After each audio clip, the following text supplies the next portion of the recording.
new development in a years-old mystery, the disappearance of Natalee Holloway, the promising young student who vanished into thin air while on a high school graduation trip more than 12 years ago. For nearly 20 years, every nook and cranny of the world was combed in search of Natalee. For nearly 20 years, her family prayed, hoped, cried, and did everything possible to find her. But all were to no avail. Now, 20 years later, the Natalee Holloway mystery has finally been solved. Nearly 2 decades after Alabama teen Natalee Holloway vanished in Aruba, her mother learned for sure what she always suspected. Natalee was killed by Joran Vandersloot. But it's worse than anyone imagined. What exactly happened, and what does the new discovery show? Join us in this video as we explore the details of what was recently uncovered about the Natalee Holloway mystery. She refused me the truth about Natalee Holloway's disappearance.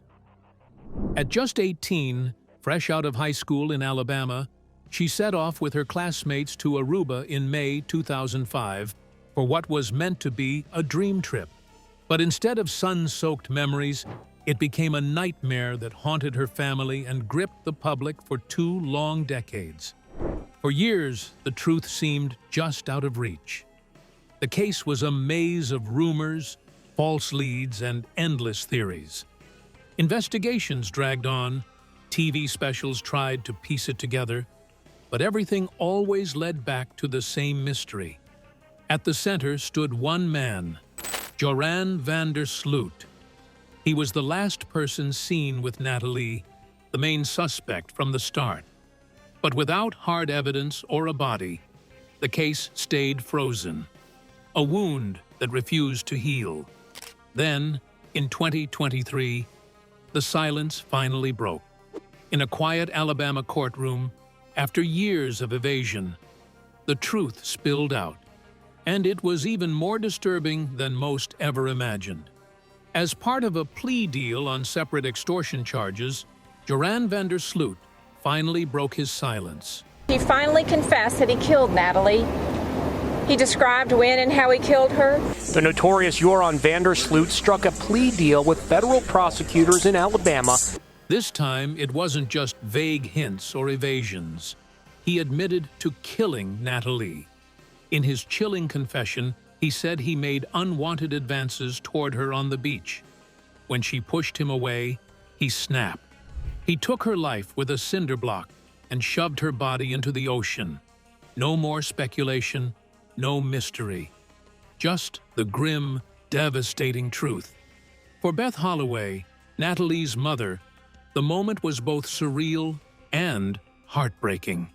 For 18 years, she had chased dead ends, clung to hope, and begged for answers. And now, here they were, not uncovered by Aruba's justice system, not through new evidence, but straight from the mouth of the man who had haunted her family all these years. "It's over," she said. "Joran Vandersloot is no longer a suspect. He is the killer." Her words carried strength, but the pain beneath them was unmistakable. What's next from here? Why did Joran really take her life? Keep watching to find out. A criminal through and through. Closure is complicated. Sometimes it offers peace. Other times, it reopens every wound. And the strange twist in all this? Joran wasn't even in that Alabama courtroom because of Natalee's murder. He was there because, back in 2010, he had tried to extort Beth for $250,000, promising to reveal Natalee's remains if she paid him. She gave him a down payment, and he gave her nothing but lies.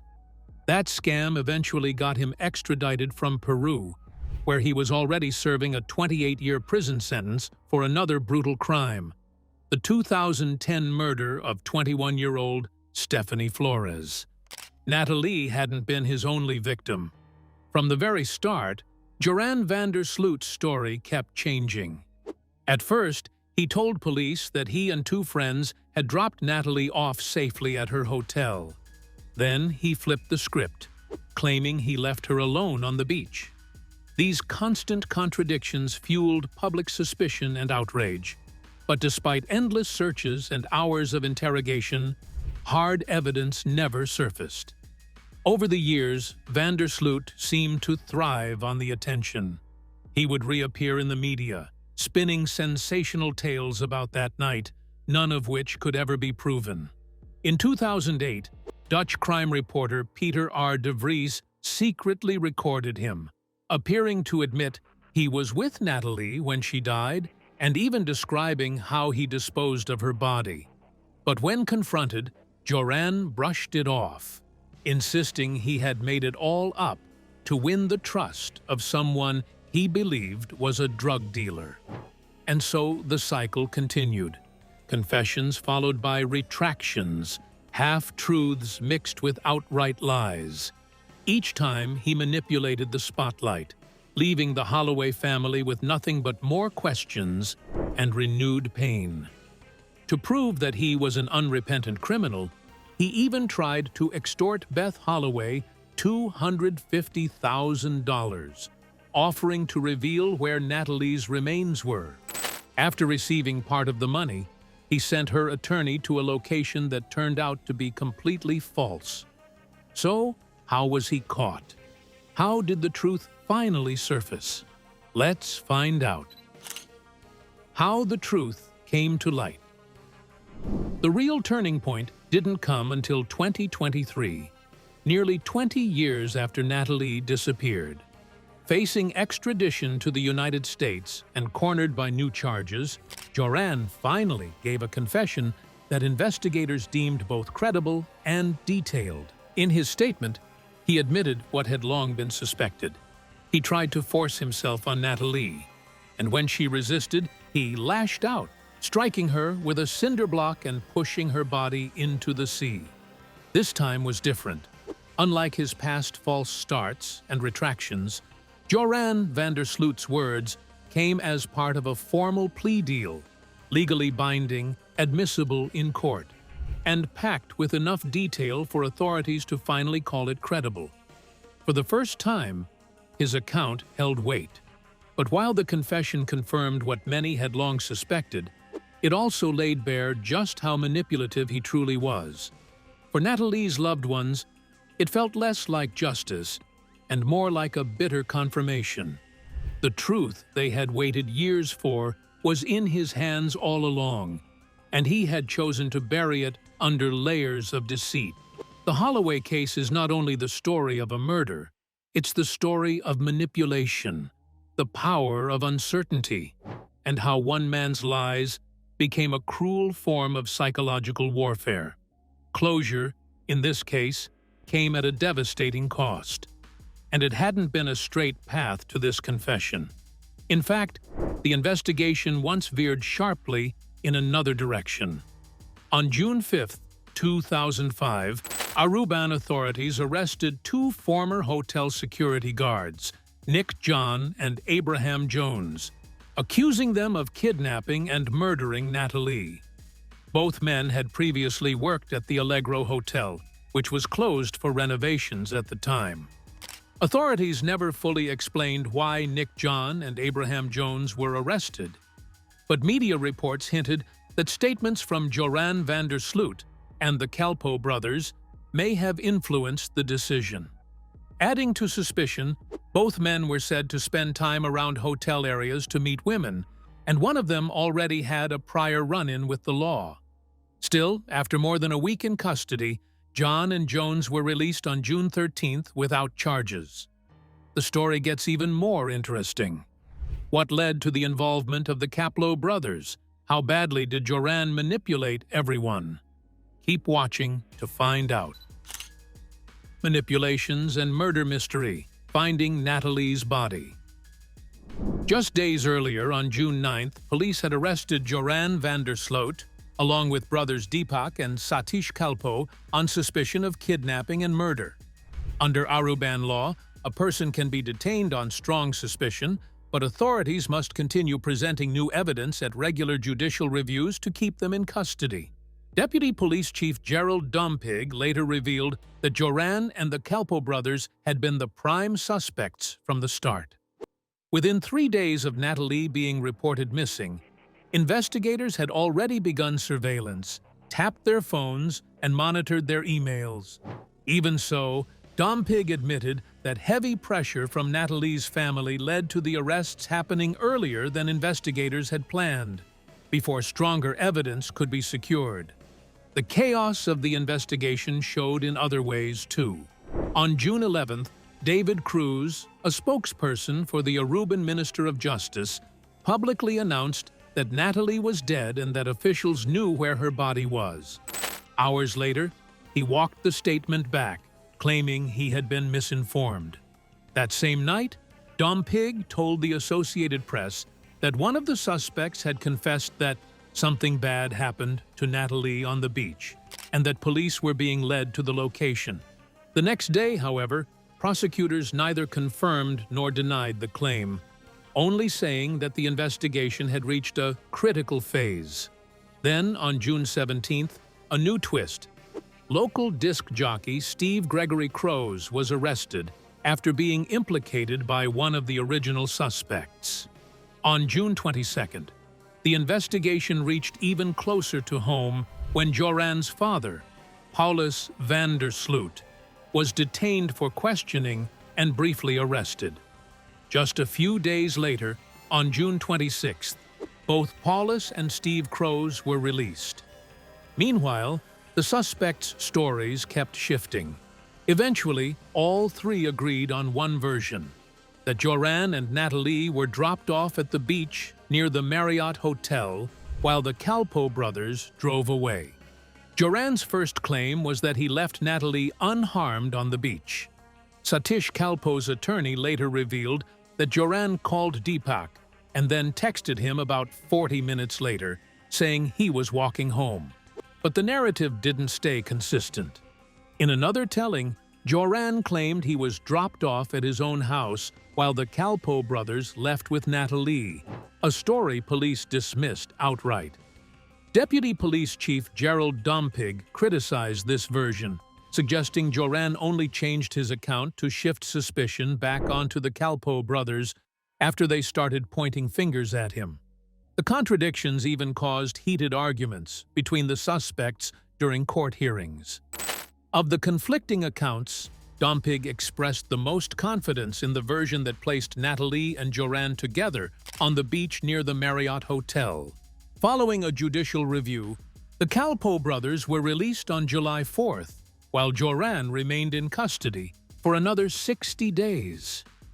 That same day, the Royal Netherlands Air Force joined the search effort, sending F-16 jets equipped with infrared sensors to scan the island. They found nothing. Months later, in March 2006, investigators even compared older satellite images with newer ones, hoping to detect landscape changes that might point to a burial site. Again, no breakthrough came. How far did Joran go to hide the associated evidence? How did he perpetrate the act? Let's find out.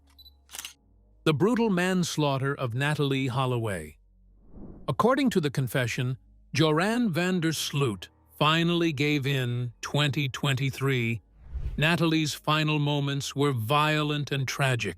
Meantime, back here in the U.S. now, and to the other news this evening, and nearly 2 decades after the disappearance of Natalee Holloway, the prime suspect at the center of this case and the stunning turn tonight, confessing in court documents, revealing how he did it.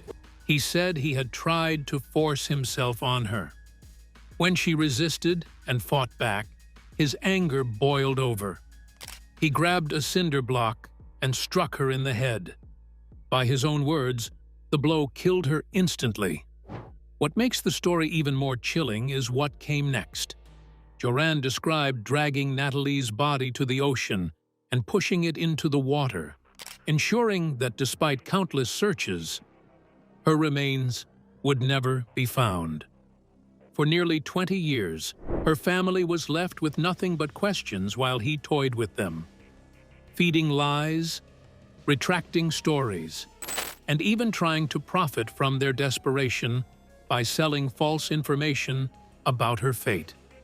The details Joran van der Sloot shared in his final confession weren't just another stunt. For once, his story lined up with facts investigators had suspected for years. This time, it wasn't a ploy for attention. And while the truth didn't bring Natalee back, it gave her family the heartbreaking answer they had waited nearly 2 decades to hear.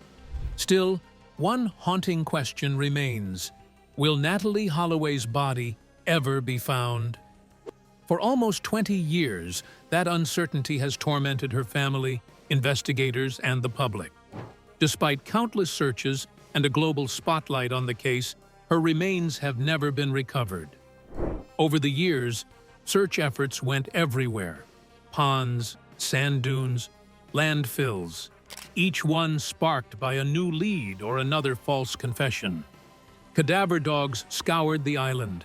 Ponds were drained. Even satellite technology was used to track disturbed ground. The FBI tested hair samples and duct tape, but every effort ended in disappointment. Time after time, the trail went cold. What makes this case especially devastating isn't only the crime itself, but the years of deception that followed. Joran van der Sloot's lies dragged the truth further out of reach. He changed his story again and again, offered false confessions, and even tried to extort Natalee's mother. Each time he twisted the narrative, investigators were forced to chase shadows. By the time a credible confession finally came in 2023, too much had already been lost. Too many years, too many clues, too much hope. Yes, there's always the slightest chance her remains could surface someday, maybe found by a diver, washed ashore, or uncovered during future construction. But most experts agree it's unlikely. If Natalee's body truly rests in the ocean, the chances of recovery are slim. Unlike the Earth, the sea doesn't preserve. It scatters. Families of those lost to the ocean know this painful truth all too well. So, who was Natalee Holloway? And what's there to learn in her tragic demise? Keep watching to find out. In Another Life, lessons from the Natalee Holloway disappearance. Natalee Ann Holloway was born in Memphis, Tennessee, the first of 2 children to Dave and Beth Holloway. After her parents divorced in 1993, Natalee and her younger brother Matthew were raised by their mother in Clinton, Mississippi. In 2000, Beth remarried George "Jug" Twitty, a well-known Alabama businessman, and the family relocated to Mountain Brook, Alabama, a wealthy suburb of Birmingham. Natalee thrived there.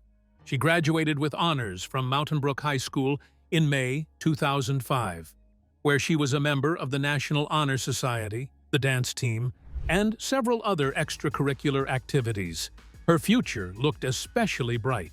She had earned a full scholarship to the University of Alabama, where she planned to pursue a pre-med track. At the time of her disappearance, her father, Dave, worked as a State Farm insurance agent in Meridian, Mississippi, while her mother, Beth, was employed by the Mountain Brook school system. When Natalee Holloway disappeared, the media wasted no time in seizing on the story. And once they did, they never let go. Practically overnight, the Alabama teenager's face was everywhere. In the U.S., cable news channels ran updates around the clock. For weeks, even months, it felt impossible to turn on the TV without hearing her name. What began as a local missing persons case quickly exploded into an international media spectacle. Part of the reason it caught so much attention was that it had all the elements the media tends to spotlight. A young, attractive white woman vanishing during a graduation trip to a tropical paradise. It was a narrative ready-made for headlines, and networks leaned heavily on the emotional pull. Natalee's mother, Beth Holloway, became the public face of the search. Her grief was raw and visible, and her determination to find answers struck a chord with viewers. She appeared constantly on programs like Nancy Grace, Larry King Live, and The Today Show. while cameras trailed her every move in Aruba, often broadcasting events in real time. Cable news, particularly Fox News and CNN, turned the Holloway case into daily programming. Segments speculated endlessly about suspects, motives, and wild theories, many of them unverified. Family members, friends, and even distant acquaintances were interviewed repeatedly. Meanwhile, Joran van der Sloot, the prime suspect, was cast into the spotlight and quickly became a household name. Coverage often painted him as the villain in what felt more like a televised crime drama than an unfolding investigation. While the non-stop spotlight kept pressure on Aruban authorities to keep the investigation alive, it also fueled criticism. Many observers pointed out how disproportionate the coverage was. Natalee Holloway's case dominated headlines, while countless other missing persons, especially people of color, received little to no attention. It was during this time that the term missing white woman syndrome began circulating, calling out the media's pattern of prioritizing cases involving young white, middle or upper-class women. What has life been like for her parents after her passing? Keep watching to find out. Living with the loss. After Natalee's disappearance, her mother, Beth Twitty, poured her grief into action. I still miss her every day. It's been a very long and painful journey, but we finally got the answers we've been searching for all these years. She founded the International Safe Travels Foundation, a nonprofit organization focused on educating people about how to stay safe while traveling abroad. Then, in May 2010, she announced the launch of the Natalee Holloway Resource Center at the National Museum of Crime and Punishment in Washington, D.C. The center, which opened on June 8th, was created to support families dealing with the nightmare of a missing loved one. Natalee's story also made its way to television. On April 19, 2009, the Lifetime Movie Network aired Natalee Holloway, a made-for-TV film based on Twitty's book, Loving Natalee.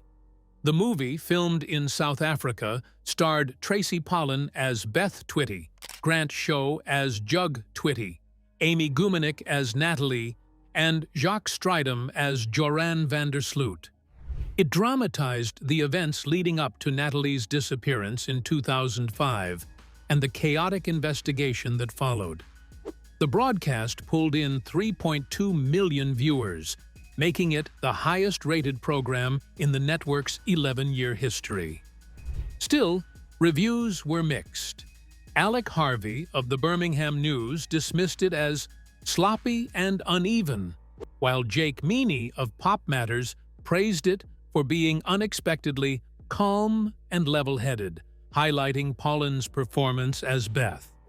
In 2011, Lifetime followed up with Justice for Natalee Holloway, a sequel that picked up 5 years after her disappearance, focusing on the continued search for answers. At first, Natalee Holloway's family resisted calls to boycott Aruba, but by September 2005, their stance had shifted. Beth Twitty publicly urged Americans to avoid traveling to Aruba and other Dutch territories, citing serious concerns about tourist safety. On November 8, 2005, Alabama Governor Bob Riley stood alongside the Holloways at a press conference, calling on Alabamians and all Americans to join the boycott. What do you think about the solved mystery of Natalee Holloway? Let us know in the comments section below. Thank you for watching this video. We hope you found it interesting. Don't forget to like and subscribe. Click the next video shown on your screen to catch up on your favorite celebrity stories. See you there.